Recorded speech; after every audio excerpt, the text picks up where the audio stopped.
थी और कुछ ऐसा मामला मसला है जो रंजिश का मसला है प्रथम दृष्टया जो समझ में आ रहा है। हाँ। लेकिन सरकार हर एक मसले को लेकर गंभीर है और जैसे ही पीड़ित परिवारजनों की तरफ से नामजद जो प्राथमिकी है या आवेदन आएगा उसके बाद सरकार की तरफ से रंजिश है नहीं, आपसी रंजिश है तो नहीं, एक मिनट, आपसी रंजिश है तो ऐसे कत्ल हो जाने चाहिए। नहीं, एक सवाल मेरा भी है शेख जी, आप तो बहुत कत्ल कभी जस्टिफाइड नहीं है। एक बात बताइए, ये सवाल जब पूछ रहे हैं ना, मैं एक डाटा नहीं, एक जरा बता दीजिए, एक डाटा मैं प्रस्तुत करना चाहता हूँ। आज की बात HHAQ के साथ वो मैं आपके सामने रख सकता हूँ। ये बीजेपी के मुकाबला में लोग जो हम पर आरोप लगाते हैं CRB का डेटा है। मणिपुर में कैसे होगा 2024 का मुकाबले के लिए जब पहलवान का चयन किया जाता है, आवाज़ पुकारी जाती है कि कौन किसके मुकाबले में खड़ा होगा, तो जो कमज़ोर पहलवान है वो दूसरे को देख करके कांप जाता है। जैसे आज इंडिया टीवी वाले, खास तौर पर प्राची जी, घुमा फिरा करके बात को वहाँ लाना चाहते हैं कि जैसे इंडिया में विघटन हो, आपसी भेदभाव खड़ा हो जाए।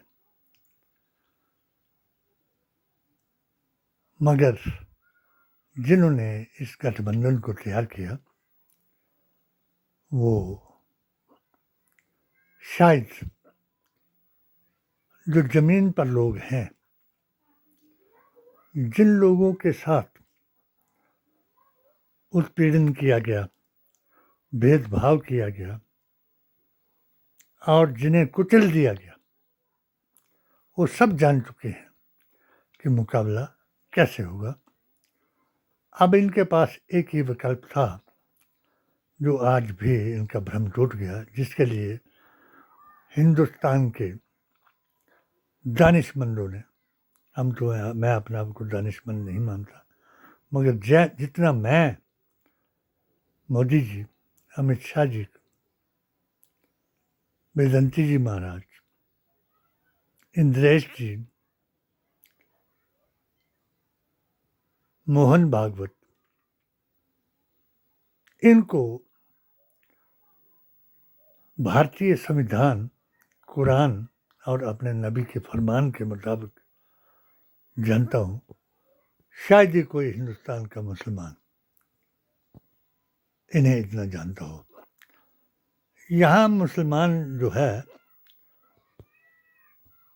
1948 में फैज़ाबाद हाई कोर्ट में जो फैसला सुन्नियत वर्सेस वहाबियत हुआ, तो बहुत से मुसलमानों को दकियानूस बना दिया गया कि वो किसकी बात माने।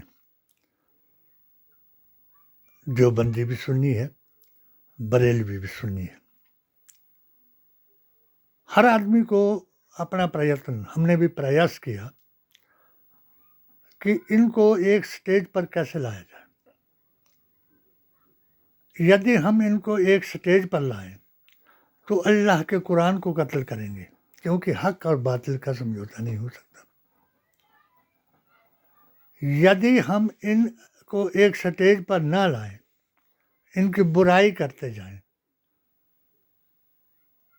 तो तब भी हमारे को नुकसान होगा। जैसे 2022 में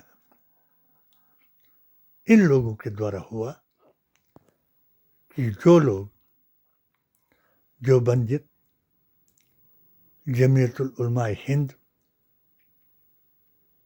और तबलीग जमात के रूप में जब ये बीजेपी से जुड़े, तो इन्होंने जो क़यामत का आखिरी इशारा है कि जो अली का नहीं वो वली का नहीं, जो वली का नहीं वो नबी का नहीं,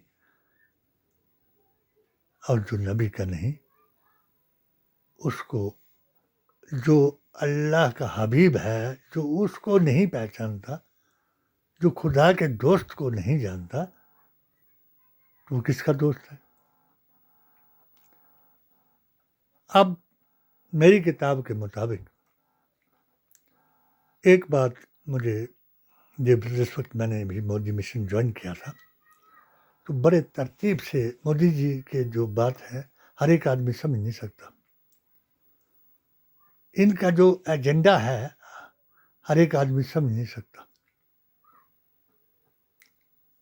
यहाँ तो समझ गए लोग कि अगर गांधीवादी कोई बात करेगा तो इनको पसंद ना होगी, और गोडसेवादी कोई बात करेगा तो उसको खुली छूट होगी कि वो जो मर्जी कह सकता है।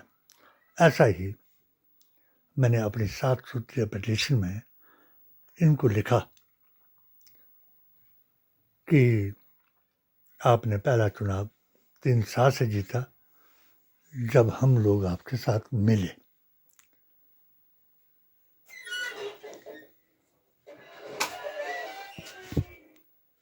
तीन सा का अर्थ था, इधर 3 साल से मेरी मुराद थी, इधर देखो मेरा, क्योंकि आप मेरे वारिस हैं। जिस तरीके हर आदमी अपनी अपनी उसमें विरासत के लिए लड़ता है, तो हम भी अपनी विरासत के लिए लड़ रहे हैं, वो आपको मैं बताऊंगा। 3 साल का मतलब था सबका साथ, सबका विकास और सबका विश्वास। मैंने 3 साल से जितनी भी मेरी कॉन्फ्रेंसेस हुई इन 3 महान के साथ, फिर मेरी शादरा शरीफ में, फिर लद्दाख से भद्रा, भद्रा का चुरा, हमने एक अभियान चलाया, वो था SSJ, सूफी संत जमात का अध्ययन। बहुत अच्छे अच्छे लोग हमसे जुड़े।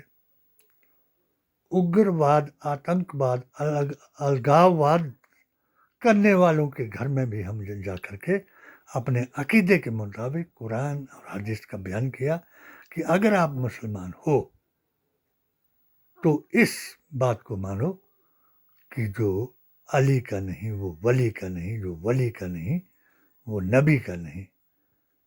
मुझे आज मैं समझता हूँ कि हमारे वेदाचार्यों ने बहुत कुछ लिखा, ऋग्वेद में लिखा, अथर्ववेद में लिखा, और मोदी जी ने भी आज कहा कि भाई 5वां वेद आयुर्वेद है। मैं भी आयुर्वेद का ग्रेजुएट हूँ, आयुर्वेद रत्न हूँ।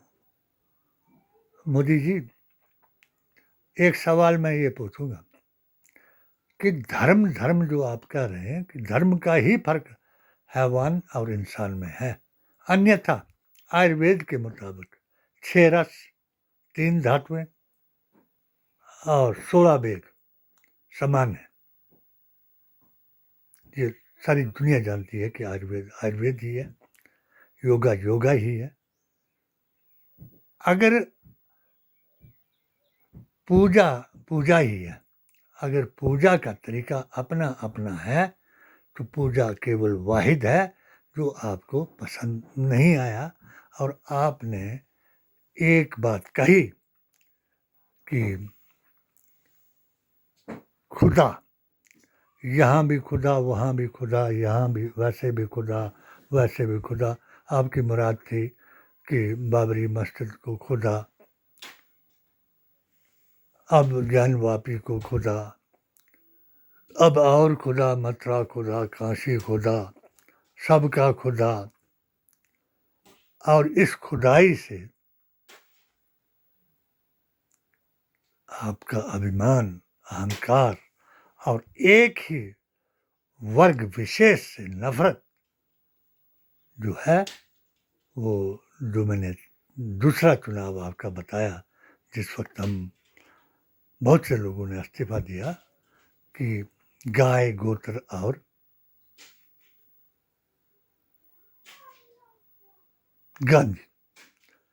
गांधी का नाम आपके मुंह पर बार बार आया। और गांधी आप किसको समझते हैं? इंदिरा गांधी को। राहुल गांधी को, राजीव गांधी को, सोनिया गांधी को। क्यों? कि आपको किसी को इटालियन जर्सी कहने का मौका मिल जाता है, किसी को मुसलमानों की औलाद कहने का मौका मिल जाता है, किसी को मुसलमानों का समर्थक कहने का मौका मिल जाता है। इस्लाम अफजल दीन है।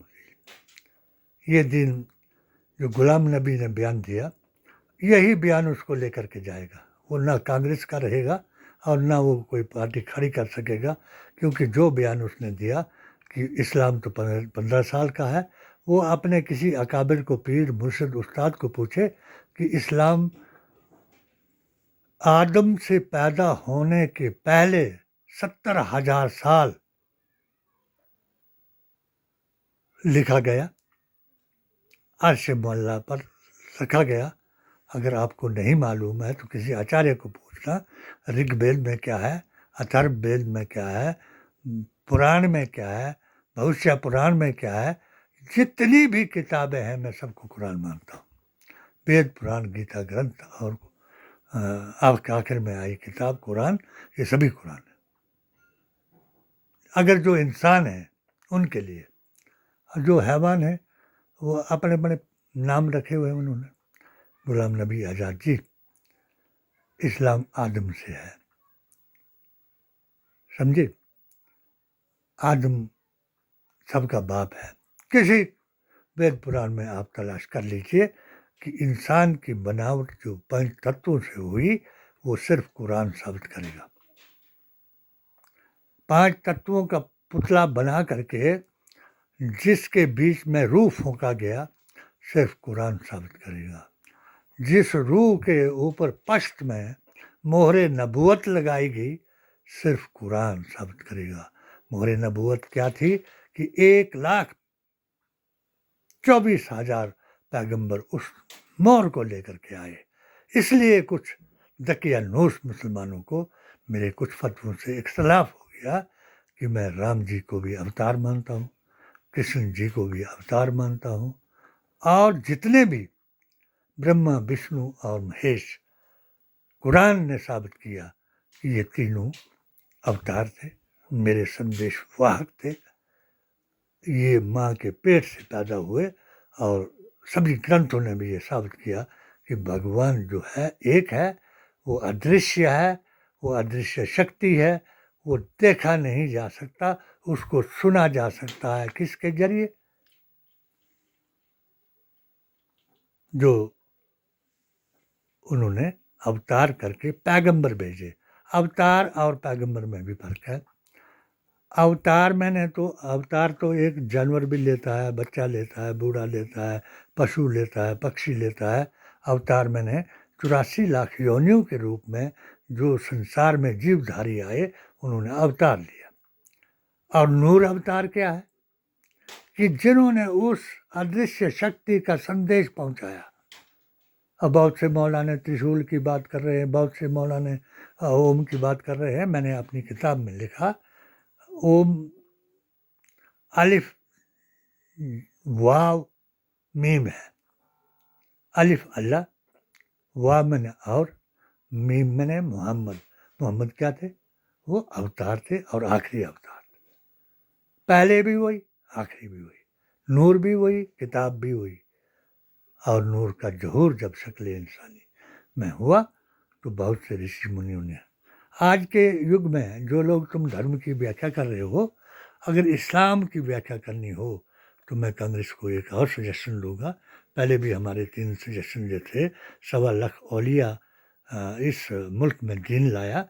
ये कोई जमात वाला इस मुल्क में दीन नहीं लाया, औरंगजेब नहीं लाया कोई। उन्होंने तो दीन, जब उन्होंने दीन में मुदाखलत की, खुदाई दावा किया, और जिस तरीके से आज मोदी जी खुदाई दावा कर रहे हैं, खुदाई करा रहे हैं, अब ये अजमेर तक भी पहुंच जाएंगे।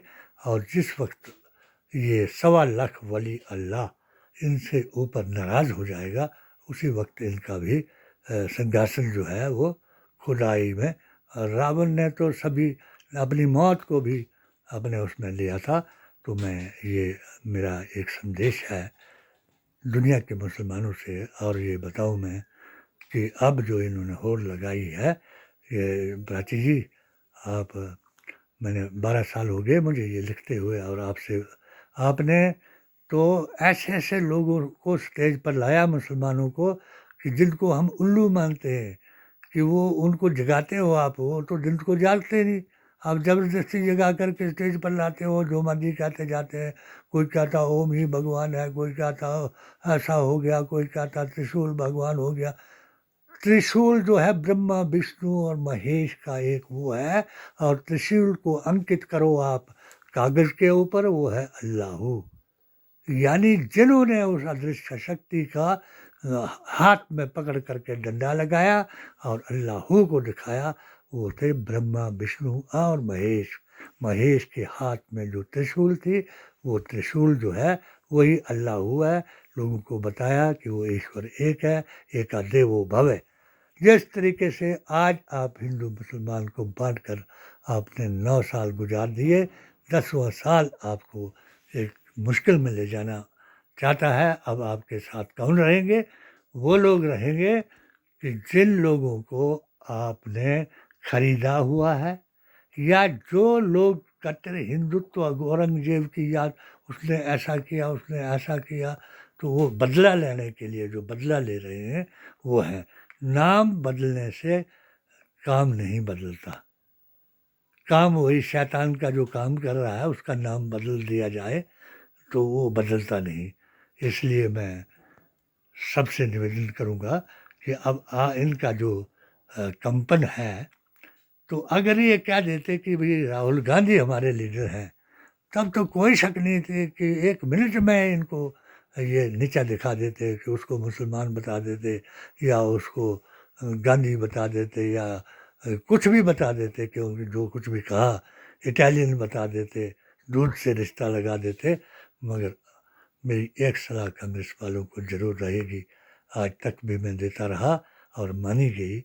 और एक सलाह आप और मान लेना कि अगर आपने धर्म की व्याख्या करानी हो तो आपके पास बहुत से आचार्य, प्रमोद कृष्ण से बड़ा कोई नहीं है, जिसने मुसलमानों को, वाबियों को बताया था कि नबी के नज़ारों से बड़ा कोई नज़ारा हो नहीं सकता, नहीं है जो मोहम्मद का हमारा हो नहीं सकता।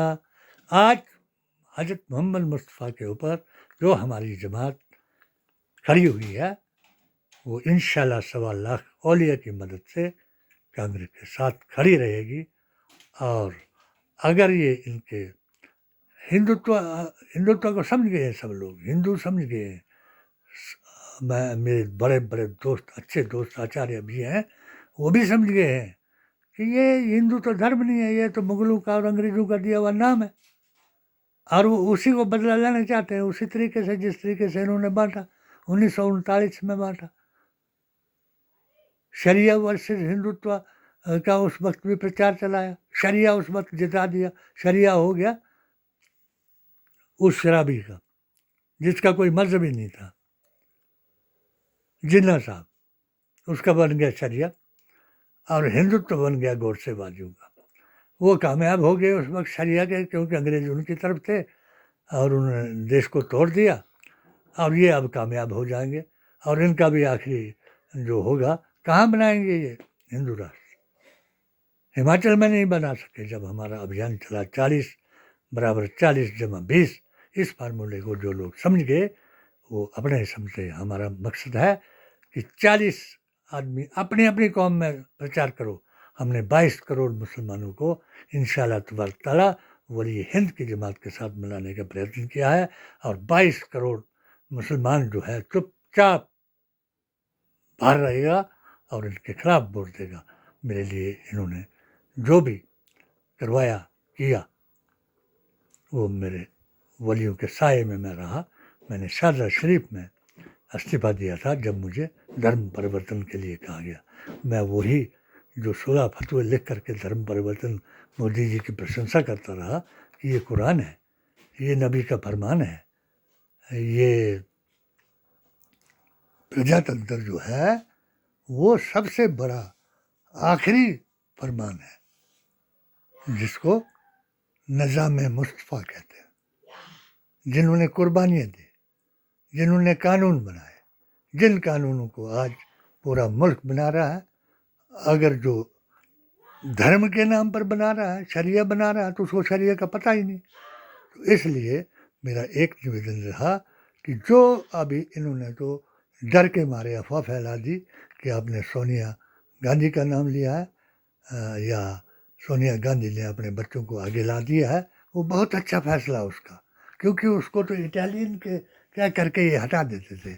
अब इटालियन नहीं, अब भारतीय वाडरा जी आएंगी, तो तब कहाँ पे है कि अब इसको क्या कहेंगे। हम ना हम इसको मुसलमानों की बता सकते, और ये मान लेना कि ये प्रियंका नहीं, ये एक आंधी है, ये हूबहू इंदिरा गांधी है। इसलिए जिससे डरते हैं, जिस पहलवान से कोई डरता है, उसी को मैदान में छोड़ना चाहिए। और अगर धर्म की व्याख्या जाननी हो तो आपके पास वेदाचार्य हैं, उनसे जानिए। कानून जानना हो, कपिल सिब्बल जी हैं, उनसे जानिए। इस्लाम के बारे में आपने प्रवचन दिलाना हो तो हमारे वो हैं इमरान प्रतापगढ़ी जी। और ये जो है डेमोक्रेसी के बारे में अगर पढ़े लिखे आदमी को पूछना हो तो कन्हैया कुमार को आगे लाओ, वो आपके रीढ़ की हड्डी है। ये 5 मैंने जो नाम दिए तो ये 5 हैं, और 5 नाम मैं इंडिया में देता हूँ कि आप लोग इस प्रवचन में मत जाओ कि हम प्रधान बनेंगे, प्रधान बनेंगे। ये तोड़ देंगे आपको प्रधान के नाम पर, क्योंकि अब इनके पास एक चेहरा होता था, उसके चेहरे के ऊपर 5 चेहरे हमने लगा दिए। Nitish Kumar number 1, Mamata Banerjee number 2, Kejriwal number 3, और 2 का नाम से तो ये खुद डरते हैं। ये ना कहो कि कौन प्रधानमंत्री तो तब बनता है जब आप एमपी बनोगे। एमपी के लिए प्रधानमंत्री का प्रचार शुरू कर दिया तो समझ लेना कि ये प्रधानमंत्री जो एमपी अभी एमपी बना नहीं है और प्रधानमंत्री पहले बन गया, तो वो शिकस्त खाएगा। और मुझे यकीन है कि ऐसे लोग जो मुसलमान ये बयानबाजी कर रहे हैं कि हिंदू इस्लाम जो है 15 साल का है और हम हिंदू हैं, बेशक हमने तो ये अपने फतवे में लिखा है कि जो अपने बाप दादाओं को काफिर कहता है वो काफिर ही है। क्योंकि हमारे पूर्वज जो थे आदम से लेकर के जातियों तक आगे आए, मगर 2 भेद हुए आदम के बेटों में, हाबील और काबिल। फिर आगे आइए द्वापर में कृष्ण और कंस, फिर आगे आइए त्रेता में राम और रावण। अब कलयुग में आए तो कलयुगी मानव वही है कि जो ना अपने अवतार को मानता है, ना अपनी आस्था को मानता है, और ना अपने अकीदे को मानता है। बद अकीदा मुसलमान अगर अपने आप को दावा करता है तो मैं दावे से कहता हूँ पहले तो वो मुसलमान है ही नहीं। अगर है तो वो बीजेपी का मुसलमान हो सकता है, क्योंकि वो अपने आप को हिंदू कह करके कुछ न कुछ उधर से खाना चाहता है। जैसे मेरी अपनी कंस्टिट्यूंसी में सारे जितने भी थे ये जमाती लोग वो बिके, और बाद में इन्होंने क्या सुना कि एक मामूली आदमी से भी इन्होंने सुना कि सुल्ले और मुल्ले नहीं चलेंगे, दल्ले और मुल्ले नहीं चलेंगे। तो मैंने भी इसका समर्थन किया। न दल्ले चलेंगे न वो मुल्ले चलेंगे जो शरिया के नाम पर मुसलमानों को तोड़ रहे हैं और उनके अस्तित्व को ख़राब कर रहे हैं और उनके भविष्य को अंधेरे में मिटाना चाहते हैं। हम बुरके में नहीं अपनी लड़कियों को पैंट पहना करके पिस्टल उस पर लटकाएंगे, ये हमारा अकीदा है। हम बुरके की जगह बुरका पहनेंगे, पर्दे की पर्दा करेंगे, आँखों का पर्दा सबसे बड़ा करेंगे, आँख नीची रखेंगे, ऊंची आँख नहीं करेंगे, और आँख में आँख डाल कर देखने की ताकत रखते हैं। इसलिए कोई इतना इस्लाम को कमज़ोर न समझे। वली अल्लाह की ताकत को हासिल करने के लिए मेरे इस उसको HHAQ को आप सब्सक्राइब करें। किसी किस्म का सवाल पूछने से ना हिचकिचाएँ, क्योंकि ना की ना अहल की इक़्तिदा सर सजदे में कटा दिया, किसको कहते हैं शेख अकीदा, जो इमाम हुसैन ने बता दिया। वो इमाम हुसैन करबला के मैदान में जो हमें सिखा गए, हम उस पर अपनी जान भी कटा सकते हैं। और जो बद अकीदा लोग हमको जेर करने के लिए, हमें परेशान करने के लिए, हमें तकलीफ़ पहुंचाने के लिए, हमारे साथ भेदभाव करने के लिए ऐसी अफवाहें फैला रहे हैं, वो जिस तरीके लाला लाजपत राय ने कहा था कि मेरे बदन पर मारी हुई एक एक लाठी जो है तुम्हारे कफन पर भी वो कील बन करके लगेगी। ये मैं अपने अकीदे के मुताबिक कहता हूँ। मेरे अपने रहबर जो हैं अकीदे के, जिनको हमने आगे किया है हिमाचल प्रदेश में, उनको मैंने हिमाचल के दौरे पर आमंत्रित किया है। और हम घर घर जा कर के, हम किसी पार्टी के अगेंस्ट नहीं बोल रहे हैं, हम अपने अकीदे की बात कर रहे हैं कि अकीदा वो बैत करवा रहे हैं। सैयद आदिल शाह हमारे पीर हैं, जो हमारे 4 सिलसिले यहाँ आए, उनमें जीलानी सिलसिले से उनका ताल्लुक़ है। और उनके दादा ने 47 के बाद यहाँ इस्लाम की तबलीग की हिमाचल में, तमाम पंजाब में गुजरों को, और 8 स्टेटों में इनका वो भी है। मैं भी 8 स्टेटों का मैं इनको जोड़ करके अपना एक रहबर बना करके, सिर्फ अकीदे का रहबर। अगर हम अकीदे पर अपने कायम हो जाएंगे तो कोई ताकत नहीं कि जो हमको जेर कर सके। आमीन सुम्मा आमीन।